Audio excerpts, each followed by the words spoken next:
Good evening बच्चों, सभी को मेरा नमस्कार। देखिए, आज जैसा आपको स्क्रीन पे दिखाई दे रहा है, जो माध्यमिक शिक्षा बोर्ड अजमेर द्वारा 15 जनवरी को जो मॉडल प्रश्न पत्र जो जारी किए गए हैं, उसी के हिसाब से इस बार पेपर जो है वो आने हैं। तो वो मैंने पूरा उसका विस्तार बता दिया था। आज हम उसको पूरा सॉल्व करेंगे, उसको हल करेंगे कि किस प्रश्न का क्या उत्तर होगा, और केवल प्रश्न पत्र में दिए हुए ही प्रश्नों की बात नहीं करेंगे, उनमें और कितने प्रश्न बन सकते हैं और उनसे संबंधित कितने महत्वपूर्ण प्रश्न और हैं, उन सब की भी हम साथ साथ बात जो है वो करेंगे। तो लास्ट तक वीडियो देखना है। मैं हर एक, जैसे 23 प्रश्न है तो लगभग 100 प्रश्न इस वीडियो के अंदर मैं आपको बताऊंगा आपकी किताब के, और ऐसा समझो उनसे अलग आपके मेन परीक्षा में शायद ही कुछ आए। ठीक है, तो वीडियो को अंत तक देखना है। अब देखिए,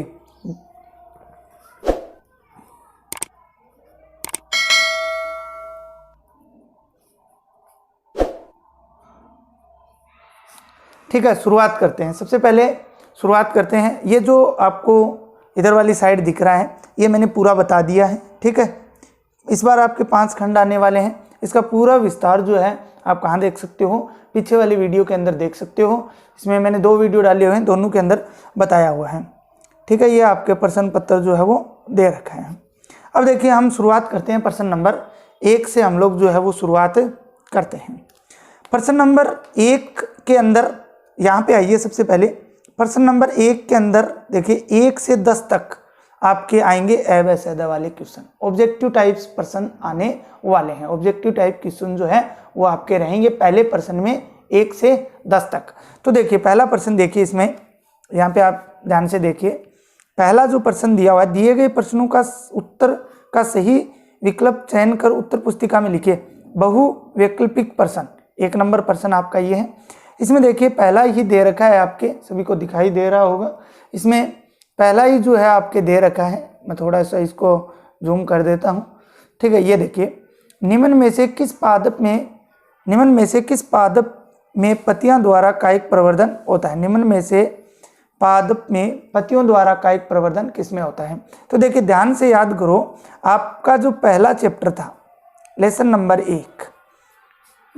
1 की बात करते हैं, तो वो तो हटा दिया गया इस बार, लेकिन और उसी के अंदर कायिक प्रवर्धन था।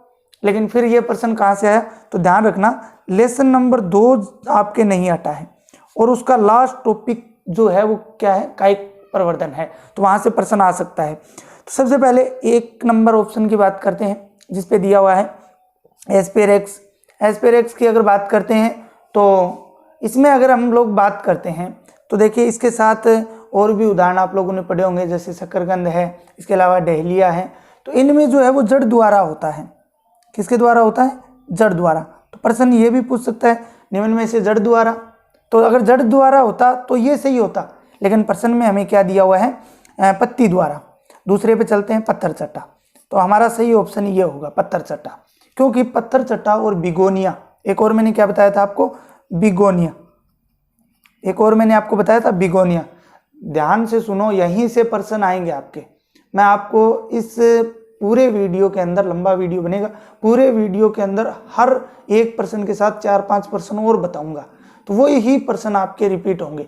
तो दूसरे हमारा इस प्रश्न का तो जो ऑप्शन है वो ब सही है। अब हम बात करते हैं 3 नंबर, रामबास। देखिए, रामबास की अगर बात करते हैं तो रामबास के साथ आपने रतालू भी पढ़ा। ठीक है ना, क्या पढ़ा था, एक रतालू भी पढ़ा था उदाहरण के रूप में। और ये किसके द्वारा होते हैं, मैंने आपको जन्नांग में करवाया था। किसमें, जन्नांग में। और जन्नांग में आपको मैंने बताया था पुष्प के अलावा एक और संरचना बन जाती है, जिसे पत्र परकलिका कहा जाता है। क्या कहा जाता है, पत्र परकलिका कहा जाता है, या इसको इंग्लिश में बुलबिल बोल सकते हो। और इम्पोर्टेंट है, इसको आपको ध्यान में रखना है, इम्पोर्टेंट है पत्र परकलिका।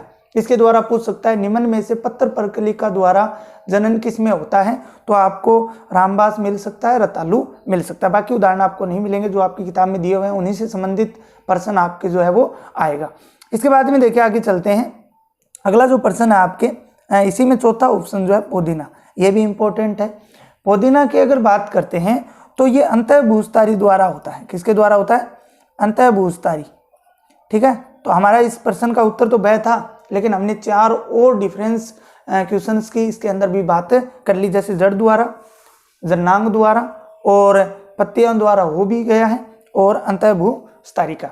ओके, इसके बाद में देखिए हम बात करते हैं आगे आपके दूसरे प्रश्न की 2 नंबर। सबसे पहले जिस हार्मोन की खोज हुई वह है। सबसे पहले जिस हार्मोन की खोज हुई वह है। देखिए यहाँ पे पादप हार्मोन दिए हुए हैं, और प्रश्न को देखते ही आप लोगों को पता चलना चाहिए ये आपके 13वां जो चैप्टर है पादप हार्मोन, उसी से ये प्रश्न जो है वो आया है। और यहाँ से आपकी मेन परीक्षा में 1 प्रश्न आने की संभावना जो है वो बहुत ज़्यादा है। तो इन चारों के बारे में आप लोग जो है वो ध्यान से सुन लें कि ये चारों जो है वो किस प्रकार से यहाँ से जो है वो प्रश्न बन सकता है। पहला देखिए ऑक्सीजन, तो हमारा राइट आंसर यही है, ऑक्सीजन ही होगा। ऑक्सीजन की जो है सबसे पहले पादप हार्मोन जो है इसकी खोज हुई थी। ठीक है ना, ऑक्सीजन की टू ग्रो, इसका अर्थ क्या होता है? ऑक्सीजन, इसकी उत्पत्ति जो है ऑक्सीजन से हुई है। ठीक है ना, ऑक्सीजन से हुई है, जिसका अर्थ होता है टू ग्रो, अर्थात वृद्धि करने वाला। और ऑक्सीजन जो होता है सबसे पहले हुई, इसके बारे में एक कई आपके जो हैं क्रियाकलाप भी दे रखे हैं किस प्रकार से इसकी खोज जो हुई थी। एक इसके अलावा इंडोलेसिटी कमल, ठीक है, IAA, ये भी इसी से संबंधित है, इसी को बोलते हैं ऑक्सीजन। इसके सभी समूह जो आते हैं वो इसी में आते हैं। FW वेंट जो है इसको इसका खोजकर्ता जो है वो माना जाता है। ठीक है, इसके बाद में देखिए बात करते हैं आगे। दूसरे ऑप्शन में दिया हुआ जिब्रेलिन, और यहाँ पे देखो चारों ऑप्शन में ऑक्सीजन, जिब्रेलिन, इथाइलिन और साइटोकाइनिन है। तो ध्यान रखना यहाँ पे क्या होता है कि ये जो चारों हार्मोन आपको दिए हुए हैं ये पादप वर्धी हार्मोन है। पादप वर्धी हार्मोन कौन से हार्मोन है? चारों ही पादप वर्धी हार्मोन है। सभी को पता भी होगा, जिनको नहीं पता है वो इसको ध्यान से सुन ले। ये चारों क्या है?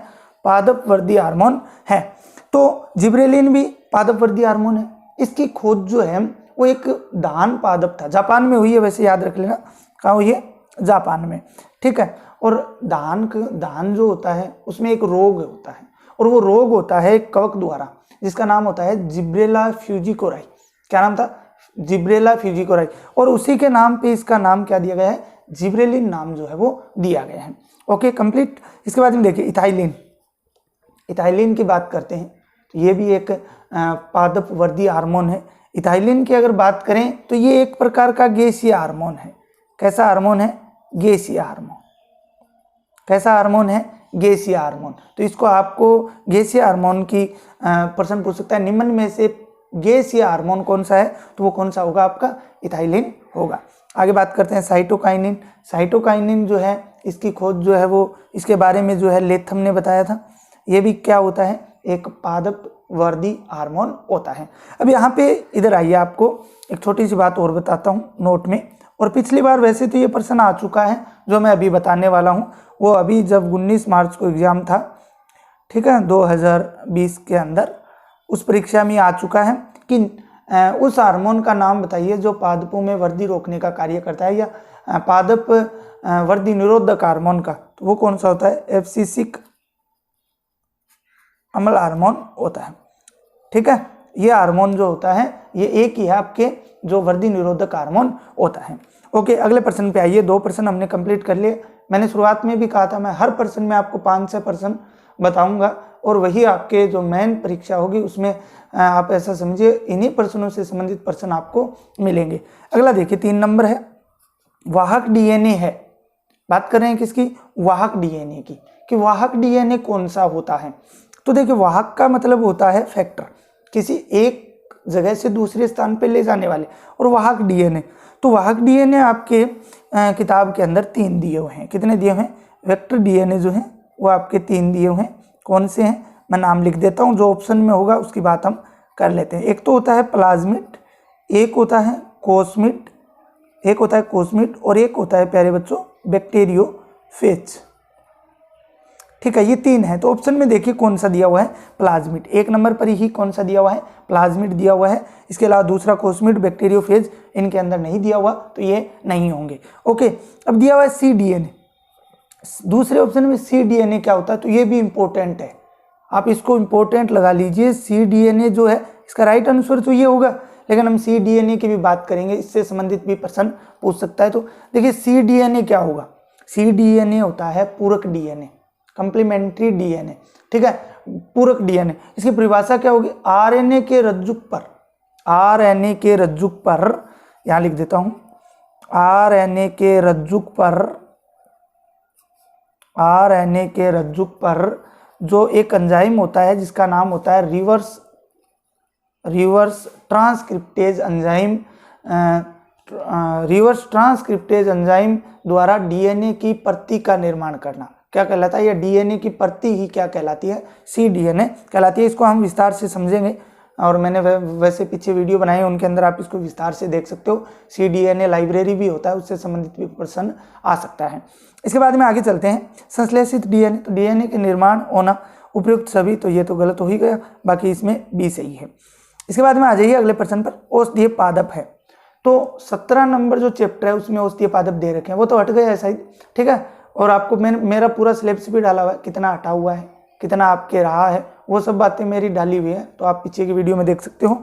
औषधीय पादप, तो देखिए अश्वगंधा होता है, अश्वगंधा आप पढ़ते आ रहे हो, सर्पगंधा भी होता है, गिलोय भी होता है, और चौथा ऑप्शन दे रखा है। तो एक ऑप्शन पढ़ के उत्तर नहीं देना है, हमें चारों ऑप्शन पढ़ने, चाहे हमें आता हो, हमें चारों पढ़ने हैं, क्योंकि जो हमें सबसे पहले में आ जाता है जरूर नहीं उसमें तीसरे में ये दिया हो ए बी दोनों, या चौथे में ये दिया हो उपयुक्त सभी, तो यहाँ पे क्या आ जाएगा, इसका ऑप्शन उपयुक्त सभी आ जाएगा, या डी इसका आंसर हो जाएगा। ओके, आगे चलते हैं। आगे देखिए अगला प्रश्न जो है बहुत ही अच्छा प्रश्न है, और ध्यान से देखिए इसको।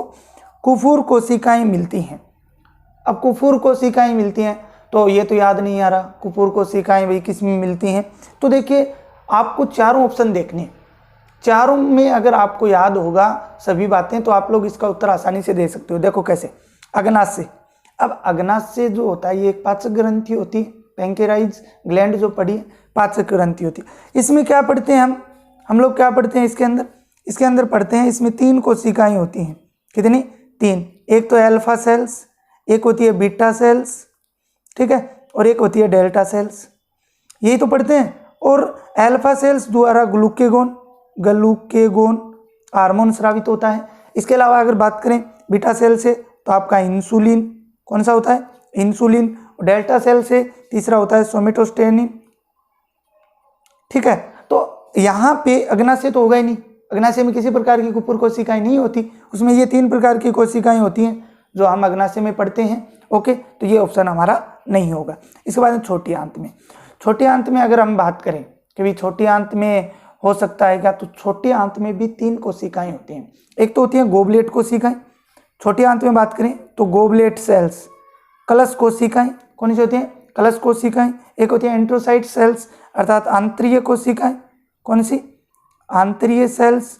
और इसके अलावा होती है पेनेथ सेल, ठीक है। तो सीधी सी बात है छोटी आंत भी नहीं होगा, तो इसका उत्तर क्या होगा। तो आगे देखते हैं कौन सा दिया हुआ है। देखो इसके बाद में बात करते हैं, देखो आगे वाला आपके दिया हुआ है बड़ी आंत। तीसरे ऑप्शन में क्या दिया हुआ है, बड़ी आंत। कि बड़ी आंत होता है क्या, देखो तो बड़ी आंत की अगर हम बात करें तो बड़ी आंत में वैसे विशेष प्रकार की कोई कोशिकाएं नहीं होती हैं। इसके अंदर बड़ी आंत का जो प्रथम भाग होता है उंडुक, ठीक है, अंधनाल जिसे बोलते हैं, उसमें शरीर का एक अवशेषीय अंग जरूर पाया जाता है, जिसका क्या नाम होता है आप सभी जानते हो, कर्मी रूपी परिशेषिका, कर्मी रूपी परिशेषिका, ठीक है, कर्मी रूपी परिशेषिका उसका जो है आंसर होता है। इसके बाद में अगर हम बात करें आगे, चौथा जो दिया हुआ है, तो 3 तो गए, चौथा जो है यही होगा आपका उत्तर, ठीक है। और इससे संबंधित इसमें के अंदर कुफूर कोशिकाएं होती हैं। इसके अंदर एक शब्द और याद रखना, ओडाई का अवरोधनी, ये शब्द और याद रख लेना, ठीक है, ये भी महत्वपूर्ण है। यकृत से संबंधित। तो इससे पूछ लेगा ओडाइका अवरोधनी निम्न में से किससे संबंधित है, तो वो यकृत से संबंधित होती है। तो आपको ये चारों बातें जो हैं वो ध्यान में रखनी है, यहाँ से प्रश्न आ सकता है। ओके, अगला देखिए, आगे बात करते हैं जो आपके 6 नंबर दिया हुआ है, 6 नंबर की बात करते हैं। ग्रेफियन पुट्टिकाएं कहाँ पाई जाती हैं? बहुत ही अच्छा प्रश्न है। आपने ग्रेफियन पुट्टिका पढ़ते आ रहे हो, आपने जनन तंत्र के अंदर विस्तार से पढ़ा। तो देखिए, पहला ऑप्शन दे रखा है मनुष्य की थायराइड में। तो थायराइड एक प्रकार की ग्रंथि है जिसके द्वारा थायरोक्सिन हार्मोन स्रावित होता है, इसमें ये नहीं होंगे। ग्राफियन पुट्टिका नाम का कोई शब्द हमने नहीं पढ़ा। मनुष्य के प्रोस्टेट, तो ये मनुष्य के अंदर प्रोस्टेट ग्रंथि होती है, सहायक जनन ग्रंथि, इसके अंदर भी आप लोग ऐसा समझिए, इसके अंदर भी ये नहीं होता है, हमने कहीं नहीं पढ़ा। स्त्री के अंडाशय में, स्त्री के अंडाशय की संरचना याद कीजिए, उसमें आपने ग्रेफियन पुट्टिकाएं पढ़ी हैं। और आप लोग ग्रेफियन पुट्टिका का नाम लेते याद आता है, ग्रेफियन पुट्टिका से 14वें दिन जब जो मासिक धर्म होता है उसके 14वें दिन क्या होता है, अंडाणु बाहर आता है, उस क्रिया को अंडोत्सर्ग कहते हैं। तो स्त्री के अंडाशय में स्थित होते हैं, तो वर्षण के पुरुष में भी पुरुष के वर्षण जो होते हैं उनके अंदर भी ये स्थित नहीं होते हैं। ओके, चलिए चलते हैं आगे वाले प्रश्न पे चलते हैं। पेन यूज कर लेता हूँ क्योंकि ये फिर ऐसे हो जाएगा। देखिए आगे वाला और भी अच्छा प्रश्न है। टर्नर सिंड्रोम में गुणसूत्र की संख्या होती है। टर्नर सिंड्रोम में गुणसूत्र की संख्या होती है। टर्नर सिंड्रोम क्या होते हैं? रोग होते हैं, ठीक है। आनुवंशिक रोगों की हम बात करेंगे तो टर्नर सिंड्रोम है, इसमें क्लाइनफेल्टर सिंड्रोम है, ठीक है। इसके अलावा और भी इसमें दिए हुए हैं जो हम बात करेंगे। 44, तो न्यूनता का तो कोई सवाल ही पैदा नहीं होता, इतनी ज़्यादा हो सकती है, ठीक है। 45, तो एक जब महिला के अंदर क्या होता है, 2x गुणसूत्र होते हैं, उनमें से अगर एक की कमी हो जाती है तो 46 में से एक निकल जाएगा, तो कितने बचेंगे? 45। तो उसे हम क्या बोलते हैं? टर्नर सिंड्रोम बोला जाता है। ओके, 46 तो होते ही हैं, स्वस्थ ही होगा। बाकी 47 की बात करते हैं, तो 47 आप लोग याद रखिएगा, 47 की कंडीशन कई में होती है, क्लाइनफेल्टर सिंड्रोम में भी हो सकती है, इसके अलावा और सिंड्रोम के अंदर भी हो सकती है। ओके, इसके बाद में चलते हैं अगले रोग पे। कौन सा है? काला आजार रोग। कौन सा रोग है? काला आजार रोग। अब देखिए, काला आजार रोग नाम आपको कुछ नहीं पता है इसके बारे में, आप इसके बारे में ये नाम भी आपने नहीं सुना, जबकि अच्छी तरह से पढ़ते हैं हम लोग। लेकिन आप ध्यान दीजिए, इसके ऑप्शन पर जाइए। जब भी ऑब्जेक्टिव टाइप क्वेश्चन करते हैं तो चारों ऑप्शन को पढ़िए ध्यान से, आपको उत्तर जरूर मिलेगा, क्योंकि जो प्रश्न दिया हुआ होता है उसका उत्तर उन 4 में जरूर होता है। तो आप 4 में से 2 या 3 को पढ़ने की कोशिश करें, उन्हें याद करने की कोशिश करें, अगर ये शब्द आपको याद नहीं आ रहा है। चलिए चलते हैं एंटमीबा स्टोलेटिका पर। दूसरा दिया हुआ है लिस्मेनिया, तीसरा दिया हुआ है ट्रिपेनोसोमा, चौथा दिया हुआ है प्लाज्मोडियम। तो ध्यान रखना है, ये चारों नाम जैसे ही हमने पढ़े तो हमें प्रोटोजोआ की याद आ गई। किसकी याद आ गई? प्रोटोजोआ, क्योंकि चारों ही जो स्पीसीज हैं वो प्रोटोजोआ से संबंधित है। एंटमीबा स्टोलाइटिका द्वारा अमीबता रोग होता है। कौन सा? अमीबता या अमीबियसिस रोग जो है वो होता है, तो ये भी नहीं होगा। इसके बाद में लिस्मेनिया डोनोवनी, लिस्मेनिया डोनोवनी द्वारा आपका दिया हुआ ये रोग होता है काला आजार रोग। लिस्मेनिया डोनोवनी द्वारा ये काला आजार रोग आपका होता है। ओके, इसके बाद में चलते हैं आगे ट्रिपेनोसोमा। तो ट्रिपेनोसोमा गेम्बियस द्वारा ट्रिपेनोसोमियसिस रोग होता है, जिसे हम लोग निंद्रा रोग भी कहते हैं। क्या बोलते हैं? निंद्रा रोग। और प्लेज्मोडियम या प्लाज्मोडियम आप लोग जानते हो, जिसके द्वारा मलेरिया रोग होता है, जिसकी 4 जातियाँ होती हैं। एक तो होती है वाइवेक्स, एक होती है मलेरियाई, दूसरी जो होती है उसका क्या नाम होता है? वाइवेक्स, वो लिख दिया क्या? मलेरियाई हो गई। और इसके अलावा एक फेल्सीफेरम हो गई, फेल्सीफेरम हो गई, और एक और होती हैं, ठीक है। 3 ये होती हैं, एक और होती है इसमें, वाइवेक्स हो गई, मलेरियाई हो गई, और एक होती है ओवेल। एक क्या होती है? ओवेल। ओके, अगले प्रश्न पे आइए। सेकंड लास्ट की बात करते हैं। पहले प्रश्न के 10 थे, उनमें से 9वें की बात करते हैं। कौन सी एंटीबॉडी, एंटीबॉडी का मतलब होता है प्रतिरक्षी। एंटीबॉडी का क्या मतलब होता है? प्रतिरक्षी। कौन सी प्रतिरक्षी माता से भ्रूण में प्लेसेंटा होती है अपरा, भ्रूण उसी के द्वारा जुड़ता है, पढ़ते हो आप लोग, के माध्यम से स्थानांतरित होती है। तो देखिए इसका उत्तर हमेशा याद रखना, इसमें IgG होगा। कौन सा होगा? IgG होगा, अर्थात इम्यूनोग्लोबिन। क्या होगा? इम्यूनोग्लोबिन गामा, कौन सा होगा, इसीलिए इसको IgG बोला जाता है।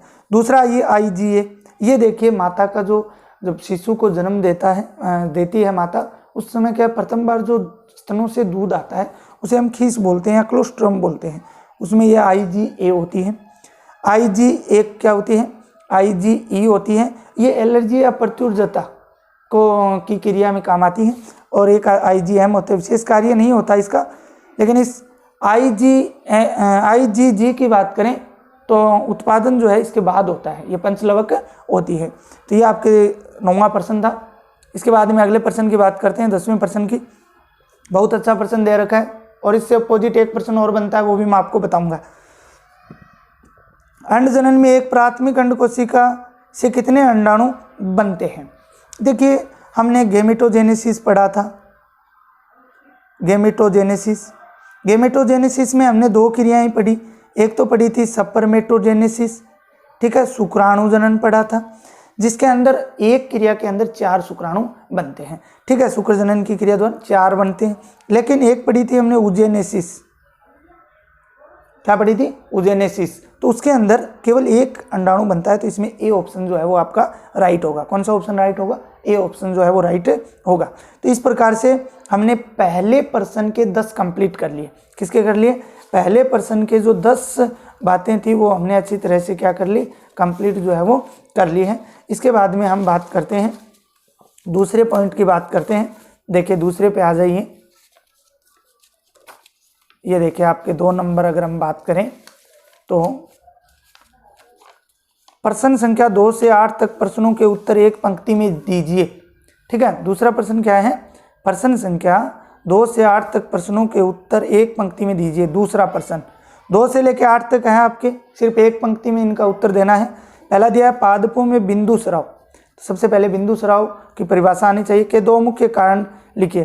देखिए बिंदु स्राव क्या होता है, पत्तियों के जो अंतिम सिरे उपांत होते हैं, अंतिम सिरे होते हैं, उन पे क्या होते हैं, जलरंध्र होते हैं। क्या होते हैं, जलरंध्र। जलरंध्रों पर क्या होते हैं, जल छिद्र होते हैं, और उनके माध्यम से जल जो है वो बाहर निकलता है, तो उसे बिंदु स्राव कहते हैं। जैसे घास है, ठीक है, और भी जो पत्थर चट्टा है उसमें आप सुबह सुबह ये क्रिया जो है वो अच्छी तरह से देख सकते हो। तो देखिए कारण पूछा है हमें, ये नहीं पूछा ये कहते किसे, हमें कारण पूछा है। कारण एक तो इसमें देखिए पादप के अंदर अगर अधिक जल अवशोषण हो रहा है, क्या हो रहा है, अधिक जल अवशोषण हो रहा है। एक तो अधिक जल अवशोषण, ठीक है, एक तो हो गया अधिक जल अवशोषण। इसके अलावा अगर हम लोग बात करें दूसरा तो मूल दाब, जब मूल दाब उत्पन्न होगा उस समय क्या हो जाएगा, ये होता है।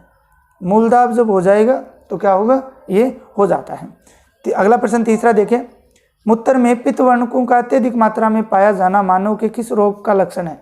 पित्त लवण अगर अत्यधिक होंगे तो वो पीलिया रोग, इससे शरीर पीला पड़ जाता है, दांत भी पीले हो जाते हैं, नाखून भी पीले हो जाते हैं, इसे पीलिया रोग बोला जाता है। जूंडाइस जो है वो इसको इंग्लिश में बोला जाता है।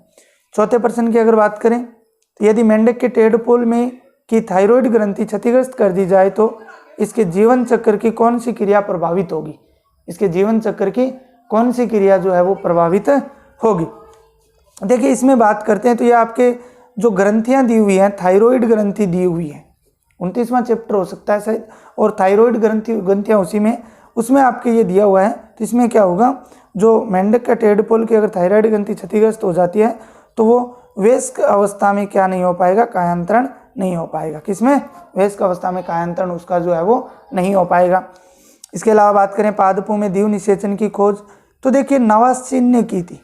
किसने की थी, नवास्चिन ने की थी, और ये 1898 में इन्होंने की थी। 2 पादप थे, एक तो फ्रीटिलेरिया, कौन सा था, एक तो फ्रीटिलेरिया और दूसरा लीलियम, दूसरा कौन सा था, लीलियम। इन पादपों के अंदर इन्होंने जो खोज है वो की थी। अब देखिए बात करते हैं, खोज तो कर दी नवास्चिन ने, लेकिन दीव निषेचन की परिभाषा भी पूछ सकता है। तो याद कीजिए, एक तो नर युग्मक जब पराग नलिका द्वारा बीजांड के अंदर प्रवेश किया था उस समय एक नर युग्मक तो किससे मिला था, एक तो मिला था अंडकोशिका से, और दूसरा किससे मिला था, द्वितीयक केंद्रक वाली जो कोशिका होती है उसमें मिला था, ठीक है। इसके बाद अगर हम बात करें तो उनके साथ में क्या हुआ था, जो मिलने के बाद में 2 बार निषेचन हुआ था, इसीलिए इसको द्विनिषेचन बोला था। एक बार युग्मक संलयन हुआ था और एक बार त्रिक संलयन हुआ था, जिसके कारण इनको दोनों को मिलाने पे हमने क्या बोला था, द्विनिषेचन। ठीक है, तो आवर्तबीजियों में लगभग सभी में द्विनिषेचन की जो क्रिया होती है वो होती है। अगला प्रश्न जो है डिक्सन तथा जोली का सिद्धांत।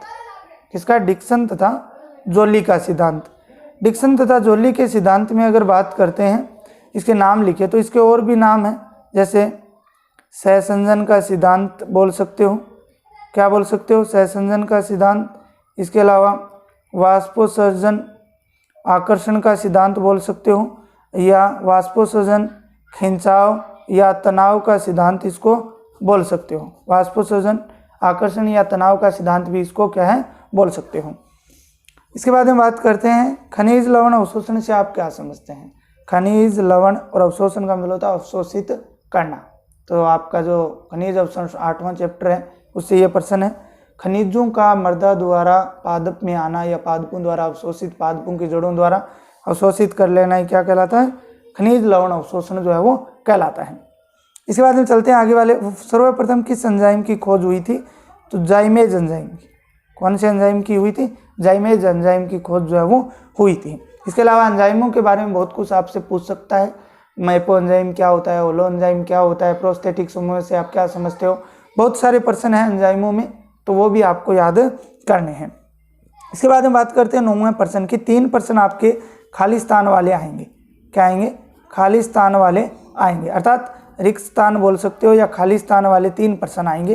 पहला मैंने थोड़ी देर पहले बताया था आपको, यहाँ पे IgA बताया था। ठीक है, माता के दूध में कोलोस्ट्रम द्वारा नवजात शिशु को IgA प्रतिरक्षी प्राप्त होती है।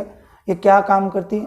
ये काम करती है जो नवजात शिशु होता है उसको रोगाणुओं से बचाने का काम ये करती है। इसके बाद में बात करते हैं प्रकाश संश्लेषण की इकाई, तो वो क्वांटासोम होती है। वो क्या होती है? क्वांटासोम होती है। वो क्या होती है? क्वांटासोम होती है। ओके, तो क्वांटासोम बात करते हैं, जो हरित लवक होता है उसकी थाइलेकोइड की आंतरिक सतह जो होती है, और आंतरिक सतह पर ये क्या है, छोटे छोटे सूक्ष्म बूंदों के रूप में पाए जाते हैं, उन्हीं को क्वांटासोम बोला जाता है। और इनमें बहुत सारे जो है वर्णक होते हैं, लगभग 230 प्रणहरित होते हैं और भी इनके अंदर पाए जाते हैं। उसी को प्रकाश संश्लेषण की क्या कहा जाता है? इकाई बोला जाता है। इसके बाद में आगे बात करते हैं वसा का शोषण गुणांक। तो देखिए वसा का शोषण गुणांक, पहले तो बात करते हैं शोषण गुणांक होता क्या है, RQ होता क्या है। तो RQ होता है CO2 का आयतन बट्टा O2 का आयतन। CO2 का आयतन और O2 का आयतन अनुपात में होते हैं, तब उसे क्या बोलते हैं? शोषण गुणांक बोलते हैं। तो वसा का ये होता है 0.7, मतलब 1 से कम होता है। कार्बोहाइड्रेट का हमेशा याद रखना 1 होता है। कार्बोहाइड्रेट का क्या होता है? 1 होता है। प्रोटीन की अगर बात करते हैं तो 0.7 से 0.9 होता है। और मांसल जो सरस पादप हैं उनका 0 होता है। और अवायवीय शोषण के अंदर आपको बता देता हूँ अनंत होता है। क्या होता है? अनंत होता है, जिसमें ऑक्सीजन होती ही नहीं, केवल कार्बन डाइऑक्साइड बनती है। तो कितने भी बन सकती है, इसमें क्या होता है? अनंत होता है। तो ये आपका ए पार्ट जो था वो कंप्लीट हो गया है। कौन सा पार्ट कंप्लीट हो गया है? ए पार्ट जो है वो कंप्लीट हो गया है। ओके, इसके बाद में देखिए बात करते हैं बी पार्ट की। किसकी बात करते हैं? बी पार्ट की बात जो है वो करते हैं। बी पार्ट में आपके अगर हम लोग बात करें तो बी पार्ट के अंदर देखिए, यहाँ पे बी पार्ट में आपके 4 प्रश्न आएंगे। प्रश्नों की संख्या कितनी होगी? 4, और प्रत्येक प्रश्न 2 नंबर का होगा। टोटल ये पार्ट आपके कितने नंबर का है? 8 नंबर का रहेगा। देखिए 12 से 15 तक प्रश्न आएंगे, 12वां, 13वां, 14वां और 15वां प्रश्न। 12वां देखिए, पादपों में जल प्रवेश के सिम्प्लास्ट पथ व रसधानी पथ को समझाइए। सिम्प्लास्ट और रसधानी पथ को समझाना है। एक और होता है, वो होता है कौन सा? अलवक पथ होता है, जिसे क्या बोलते हैं? एपोप्लास्ट। एक तो होता है एपोप्लास्ट, एक होता है सिम्प्लास्ट, एक क्या होता है इसके अंदर जो वोक्यूलर पथवी। ठीक है, 3 होते हैं। ये क्या करते हैं? मूल रोम से जल को जाइलम तक ले जाते हैं। जल को जो रूट हेयर्स होते हैं उनसे कहाँ तक ले जाते हैं? जाइलम तक ले जाते हैं। और सिम्प्लास्ट में 2 समानताएं, तो इनमें ऊर्जा की आवश्यकता होती है। इसके अलावा अगर बात करें तो इनमें प्रतिरोध पाए जाते हैं, जबकि सबसे ज़्यादा सिम्प्लास्ट में होते हैं। सबसे ज़्यादा किस में होते हैं? सिम्प्लास्ट में, क्योंकि ये किससे गुजरता है? जीव द्रव्य से होकर गुजरता है। अभी डायग्राम बना के भी दिखा सकता था, लेकिन उसके बाद वीडियो जो है वो काफ़ी लंबा हो जाएगा। इसके बाद में देखिए धमनी तथा शिरा में 4 अंतर। धमनी तथा शिरा में 4 अंतरों की बात करते हैं तो धमनी जो होती है वो रक्त को हृदय से दूर ले जाती है। धमनी क्या करती है? रक्त को हृदय से दूर, जबकि शिरा इसके अपोजिट हृदय की ओर लाता है। इसके अलावा बात करें धमनी की जो दीवारें मोटी होती हैं उसकी क्या होती हैं? पतली होती हैं। इसके अलावा इसका आंतरिक व्यास कम होता है और वहाँ पे क्या होता है? शिरा के अंदर क्या होता है? ज़्यादा होता है। धमनी में किसी प्रकार के कपाट नहीं पाए जाते, जबकि शिरा में क्या पाए जाते हैं? कपाट जो है वो पाए जाते हैं। तो ये आपके 13% तक जो है वो कंप्लीट हो गया। इसके बाद में देखिए 14वें प्रश्न की बात करते हैं। इधर आ जाइए इस पर। शुक्राणु के समीपस्थ तारक केंद्र को निष्क्रिय कर देने वाले शुक्राणु स्पर्म हम पढ़ेंगे ऐसा आगे जो चैप्टर आएंगे उनमें, और वैसे वीडियो बनाया हुआ है आप लोग देख सकते हो। स्पर्म शुक्राणु के समीपस्थ तारक केंद्र, एक तो दूरस्थ तारक केंद्र होती है, एक समीपस्थ तारक केंद्र होती है। दूरस्थ तो काम करती है अक्षीय तंतु का, पूंछ का अक्षीय तंतु बनाती है। ये बनाती है मायोटिक तर्कु। कैसा? किसका निर्माण करती है? मायोटिक तर्कु का जो निर्माण है वो करती है। इसके बाद देखिए पुरुषों में किस असामान्य विकार के कारण गुणसूत्रों की संख्या 48 हो जाती है? तो देखिए 47, 48 और 49 एक है जिसमें x x x और बढ़ते जाते हैं। x x जो है वो क्या है? बढ़ते जाते हैं। और वो कौन सा है? Klinefelter syndrome. कौन सा है? Klinefelter syndrome. क्लाइनफेल्टर सिंड्रोम कौन सा सिंड्रोम है? क्लाइनफेल्टर सिंड्रोम जो है वो होता है। और क्लाइनफेल्टर सिंड्रोम की बात करते हैं तो इसमें एक गाइनोकेमिस्ट्री आता है, इसमें किन्नर लोग जो है वो आते हैं। ये पुरुषों के अंदर होता है, दे भी रखा है, ठीक है ना, और उनमें जो है स्तन जो है वो ज़्यादा विकसित हो जाते हैं। इसके बाद में बात करते हैं, और ये अधिक लंबे भी होते हैं, ध्यान रखना, पूरी बातें नहीं बता सकता क्योंकि बहुत ज़्यादा हो जाएगा लंबा वीडियो। सी भाग में आ जाइए जिसमें भी 4 प्रश्न आएंगे आपके, ठीक है, वो 3-3 नंबर के आएंगे। कितने कितने नंबर के आएंगे? 3-3 नंबर के आएंगे। कोशिकीय भ्रूणपोष की संरचना का सहचित्र। तो आपने 3 प्रकार का भ्रूणपोष पढ़ा था, ठीक है। वैसे भ्रूणपोष अगर बात करें एंडोस्पर्म जो होता है इसकी अगर बात करते हैं तो एक तो है भ्रूणपोष, बीज अगर बात करें उसमें 2 प्रकार का होता है, और वैसे ही 3 प्रकार का होता है। कोशिकीय, एक होता है केंद्रिकीय, और एक होता है हेलोबियल। एक क्या होता है? हेलोबियल। कोशिकीय भ्रूणपोष में केवल कोशिकाएं होती हैं, केंद्रिकीय के अंदर केवल केंद्रक होते हैं, हेलोबियल के अंदर दोनों कंडीशन होते हैं। अथवा में दे रखा है तो यहाँ से आपके अथवा में शुरू हो जाएंगे। प्रारूपिक बीजांड की संरचना, तो प्रारूपिक बीजांड जो है मैंने अच्छी तरह से पीछे वाले वीडियो के अंदर पढ़ाया है। उसके अंदर 7 कोशिकाएं, 8 केंद्रक, बीजांड काय, बीजांड द्वार, निभाग, अध्यावरण, ठीक है, रेफे, इस प्रकार बहुत सारी संरचनाएं जो हैं वो इसके अंदर होती हैं। मैंने अच्छी तरह से पूरे विस्तार से इसको आपको कंप्लीट करवाया है। इसके बाद में देखिए सहक्रिय पोटेशियम आयन स्थानांतरण सिद्धांत के अनुसार पादप अंदर गति। तो सहक्रिय पोटेशियम आयन जो 2 वैज्ञानिक थे जापान के, इमामुरा और फ्यूजिनो, इन्होंने दिया था। लेविट ने इसको क्या है रूपांतरित किया था। इसमें पोटेशियम आयन जो द्वार कोशिकाएं होती हैं, मेलेट होता है, मेलेट डिवाइड होके मेलिकमल होता है, मेलेट और हाइड्रोजन आयन में डिवाइड हो जाता है। उसके बाद में पोटेशियम आयन आते हैं, वो मिलते हैं, प्राशन सांद्रता में वृद्धि होती है, तो क्या होगा? अंतःप्राशन होगा, अंदर खुल जाएंगे। और दिन अगर हम बात करें रात के समय तो CO2 की मात्रा बढ़ेगी, तो जो मेलिक कमल होता है वो स्टार्च में बदल जाएगा, पोटेशियम आयन बाहर चले जाएंगे और सांद्रता जो है वो कम हो जाएगी। इसके अलावा जो अंदर बाह्य प्राशन होगा तो कोशिका से जल बाहर जा रहा है तो कोशिका सलत हो जाएगी। इसके कारण वो उसमें क्या आएगा? सलत होने के कारण कोशिका के जो अंदर है वो बंद हो जाते हैं। और पहली कंडीशन में क्या हो रहे थे? सफित, और दूसरी कंडीशन में सलत। जब द्वार कोशिकाएं स्फीत होती हैं तो खुलेंगी, और जब बंद हो जाते हैं, इसमें दे भी रखा है खुले रंध्र का नामांकित चित्र, तो आप लोग किताब में देख सकते हैं। इस प्रकार से वर्गाकार आकृति के होते हैं, ये रंध्र होता है, ये क्या है? खुला होता है, ठीक है। एंजाइम क्रियाधार संकुल निर्माण की क्रियाविधि, तो बिल्कुल है, नामांकित चित्र पूछ रखा है। एंजाइम प्लस सबस्ट्रेट मिलकर सबसे पहले एंजाइम सबस्ट्रेट कॉम्प्लेक्स बनाते हैं, और ये वापस किस में बदल जाते हैं? एंजाइम प्लस प्रोडक्ट में डिवाइड हो जाते हैं।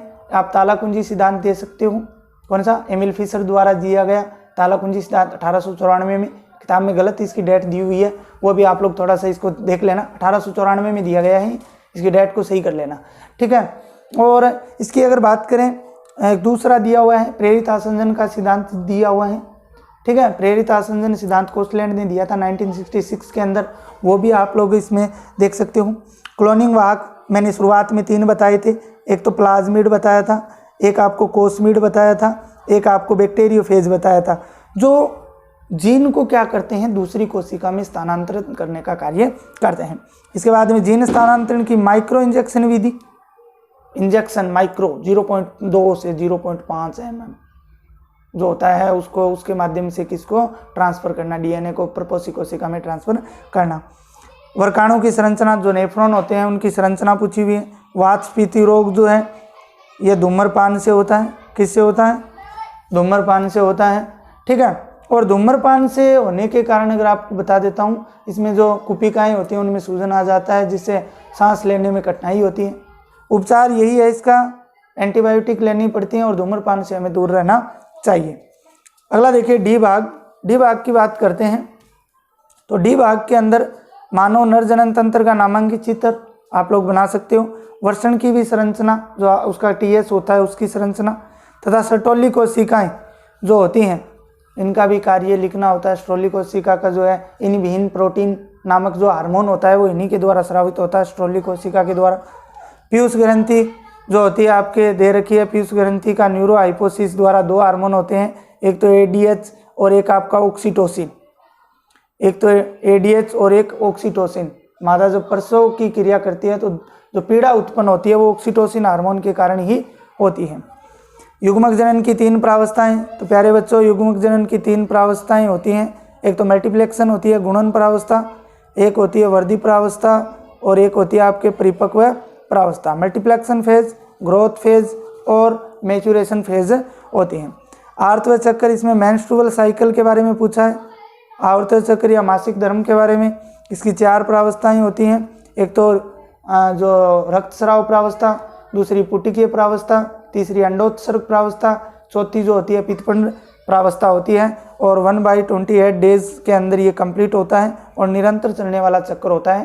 प्रथम बार आता है जब मेनार्की बोलते हैं, रजोदर्शन बोलते हैं, और लास्ट बार आता है तब इसको क्या बोला जाता है, रजोनिवर्ती कहा जाता है। यहाँ से क्वेश्चन जो है वो आने के चांसेस ज़्यादा हैं।